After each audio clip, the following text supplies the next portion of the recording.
জিনিসটা না আমি 20% বেশিতে বিক্রি করছি, কেমন হয়েছে? হ্যাঁ, খুব ভালো হয়েছে, অনেক ভালো কাজ করছো তুমি।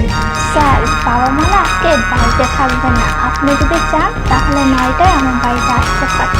আচ্ছা ঠিক আছে, চেষ্টা করবো। ওকে আচ্ছা ঠিক আছে স্যার। ওকে। কি ব্যাপার, আপনারা নক করে ঢুকবেন না? না না স্যার, আসলে একটা কাজ নিয়ে আসছিলাম তো। হয়েছে হয়েছে, আপনার কাজ আমি পরে দেখতেছি, এখন যান, পরে আসবেন। ঠিক আছে স্যার। তাহলে 9টায় কিন্তু। আচ্ছা। ওকে।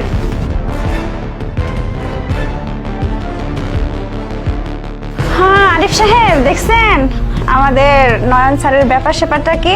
হ্যাঁ, শান্তার সাথে খুব ঢলাঢলি চলতেছে আজকাল, আর আমরা যা গেছি অমনি দুজন একদম সরে গেছে, দেখছেন? হ্যাঁ, অফিসে যে কি হচ্ছে সবকিছু তো দেখতে পাচ্ছি। আচ্ছা, এক কাজ করুন, অন্যের সমালোচনা না করে আমরা আমাদের নিজেদের কাজ করি। হ্যাঁ, যাই হোক, যার যার ব্যক্তিগত ব্যাপার। চলুন তাহলে, আসুন। ওয়াও, আমার অ্যাকাউন্টে 35,000 টাকা স্যালারি ঢুকে গেছে। ইয়েস। দেখছেন আরিফ সাহেব, দেখছেন বিষয়টা কি? হ্যাঁ, আমরা এত কষ্ট করি, সারা মাস এত খাটাখাটনি করি, আমরা কয়জন কত টাকা বেতন পাই? ওর দেখলে 15,000 টাকা পর্যন্ত পাই, আর উনি কোনো কাজই করেন না তেমন, আর উনি কি 30-35,000 টাকা বেতন পাচ্ছে। বিষয়টা কি বুঝতে পারছেন আপনারা? আরে ম্যাডাম, চুপ থাকে। আমরা তো চাইলেও আর ওইভাবে টাকা ইনকাম করতে পারবো না। আমরা তো সবাই জানি উনি কি করে আর না করে, তাই না? তবে শোনেন, যে 35,000 টাকা পায় না, ওই টাকায় আয় বরকত নেই। ওই টাকাটা এদিক দিয়ে আসতেছে, ওই দিক দিয়ে দেখবেন বের হয়ে গেছে। আর আমাদের এই যে পরিশ্রম করে যে আমরা 15,000 টাকা পাই, এইটাতে মনে করেন আমরা অনেক আয় বরকত করতে পারবো। হ্যাঁ, আচ্ছা, আমাদের নিজেদের কাজ করি, আমরা কেন অন্য সমালোচনা করি? জানতো সবাই কাজ করেন। হ্যাঁ হ্যাঁ, ঠিক আছে, আর কি করবো। আরিফ ভাই, আমাকে 30,000 টাকা ধার দিতে পারবেন? আচ্ছা, আমি বিষয়টা দেখতেছি। সবাইকে সারপ্রাইজ! এই দেখো, আমি একটা আইফোন কিনে ফেলেছি। কি আইফোন কিনেছো? তাহলে তো খুব ভালোই হয়েছে। আমরা ট্রিট পাচ্ছি তো? অবশ্যই, আমি সবাইকে উপলক্ষে ট্রিট দিব।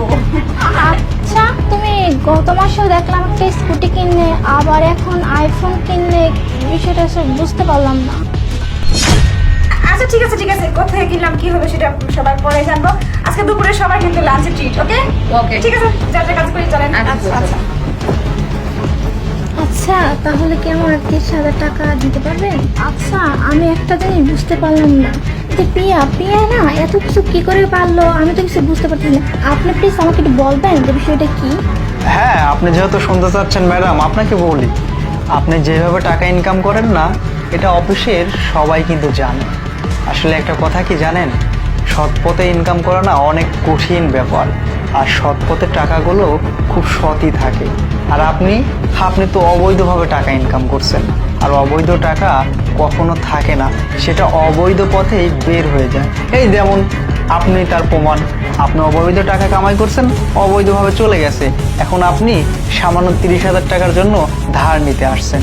শুনুন ম্যাডাম, অবৈধ টাকা না ইনকাম না করে সৎ পথে চলুন, হয়তো বা কিছুদিন কষ্ট হবে, দেখবেন সৎ পথের টাকা পয়সা আপনার থেকে যাবে। আর শুনুন ম্যাডাম, আপনি পিয়ার কথা বলছেন না, পিয়া সৎ পথে টাকা ইনকাম করছে, আর এই সৎ পথের টাকা অনেক বরকত দেয় আল্লাহ, যা আপনার টাকার মধ্যে এই বরকতটা নেই।